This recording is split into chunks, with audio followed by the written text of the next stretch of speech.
Hello दोस्तों, मेरे YouTube channel पर आप सभी का बहुत बहुत स्वागत है।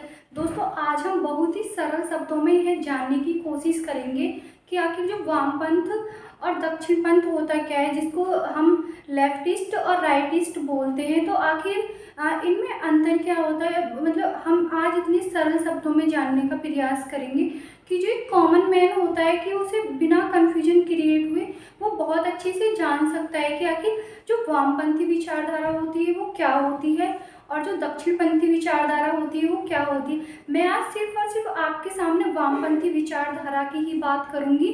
तो दोस्तों, हम स्टार्ट करते हैं अपने टॉपिक को।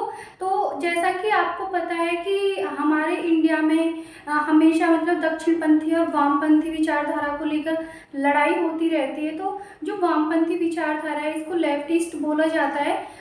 ये लोग मतलब किस विचारधारा के होते हैं और ये क्या चाहते हैं। तो जो वामपंथी विचारधारा है और जो दक्षिणपंथी विचारधारा है, इसकी उत्पत्ति बताऊं तो मैं आपको, जो फ्रांस में क्रांति हुई थी वहीं से दोनों की उत्पत्ति मानी जाती है, फ्रांसीसी क्रांति से।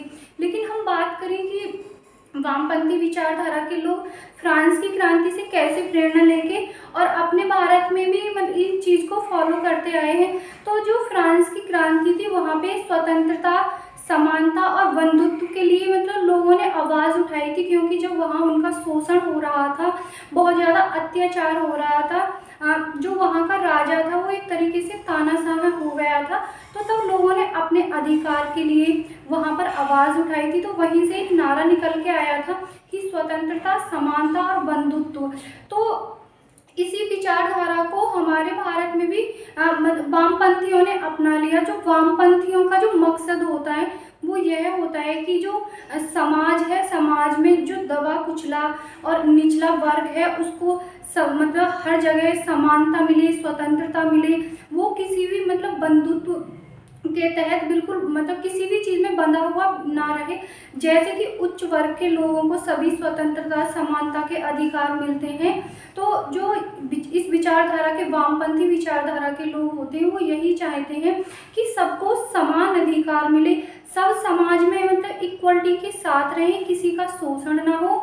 और जाति, धर्म इसके जो होता है इसके खिलाफ होते हैं वामपंथी विचारधारा के लोग। अगर हम सरल शब्दों में एक मतलब आम इंसान की भाषा में बोलें कि वामपंथी को हम किस तरीके से समझ सकते हैं, तो जो वामपंथी होते हैं वो जो रूढ़िवादी विचारधारा होती है, परंपरावादी जो चीज़ें होती हैं वो ये इनके बिल्कुल खिलाफ होते हैं। क्योंकि इनका मानना है कि जो परंपराएं होती हैं वो जो उच्च वर्ग का मतलब उच्च वर्ग का जो कुल है उसने अपने हितों को ध्यान में रख के उनका निर्माण किया है। और जो जितनी भी परंपराएं होती हैं उनमें जो शोषण होता है वो हमेशा गरीब का होता है। तो इनका यह मानना है कि परंपराओं को ख़त्म किया जाए और जितनी भी रूढ़िवादिता चीज़ है मतलब उनके खिलाफ ये हमेशा रहते हैं। इनका मानना है कि जब तक समाज में परंपराएं रहेंगी, रूढ़िवादी सोच रहेगी, लोगों में जाति धर्म के प्रति जो ये भेदभाव होता है वो हमेशा बरकरार रहेगा। तो ये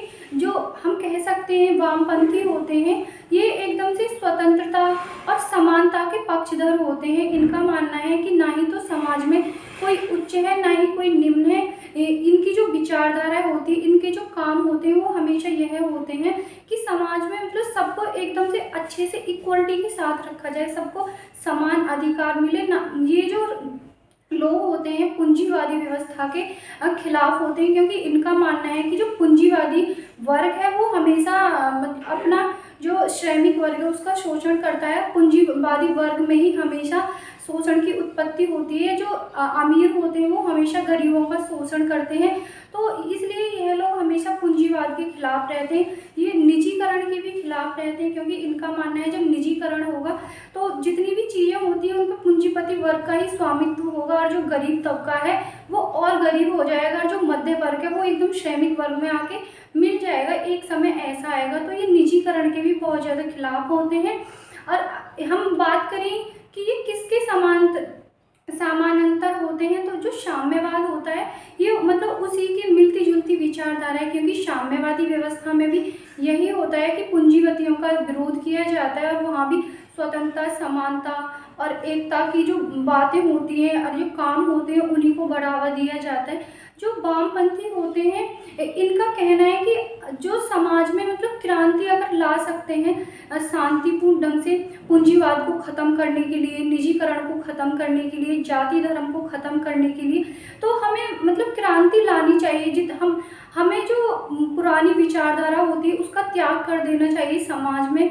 ना ही तो यह सोचना चाहिए कि यह निम्न तबके का है, ना ही यह सोचना चाहिए कि यह उच्च तबके का है, ना यह सोचना चाहिए कि किसके पास बहुत ज़्यादा धन है, किसके पास बहुत ज़्यादा कम है। इनका मानना होता है कि सब मतलब समानता के साथ रहें, सबके पास संपत्ति रहे, सबका ये लोक कल्याणकारी राज्य मतलब बोलेंगे ना कि जहाँ पर मतलब सबका कल्याण हो, कोई वर्ग बिल्कुल पीछे ना रहे। तो वामपंथी विचारधारा के लोग जो होते हैं वो समानता में विश्वास करते हैं, स्वतंत्रता में विश्वास करते हैं और जाति धर्म के ये खिलाफ होते हैं। इनका जो मेन मकसद होता है वो यह होता है कि अगर कोई दूसरी पार्टी सामाजिक हित में या फिर राजनीतिक हित में, आर्थिक हित में गरीबों का शोषण करती है तो ये उस विचारधारा से खुश नहीं होते हैं, तो ये उसके खिलाफ आंदोलन स्टार्ट कर देते हैं, उसके खिलाफ अपनी आवाज़ उठाते हैं। तो फिर इनको जो विपक्ष होता है वो एक तरीके से बोल देता है कि यह तो देशद्रोही है, क्योंकि परंपराओं को ये लोग ख़त्म करना चाहते हैं। लेकिन ऐसा नहीं है। जो वामपंथी विचारधारा है वो एकदम कट्टर विचारधारा नहीं है। बस ये लोग अपनी मतलब समानता में विश्वास करते हैं, हर वर्ग को एक करने में विश्वास करते हैं। तो दोस्तों यही है वामपंथी। हम अगली बार जो बात करेंगे वो हम दक्षिणपंथियों के बारे में बात करेंगे। आप मुझे बता सकते हैं वीडियो कैसी लगी। Thank you.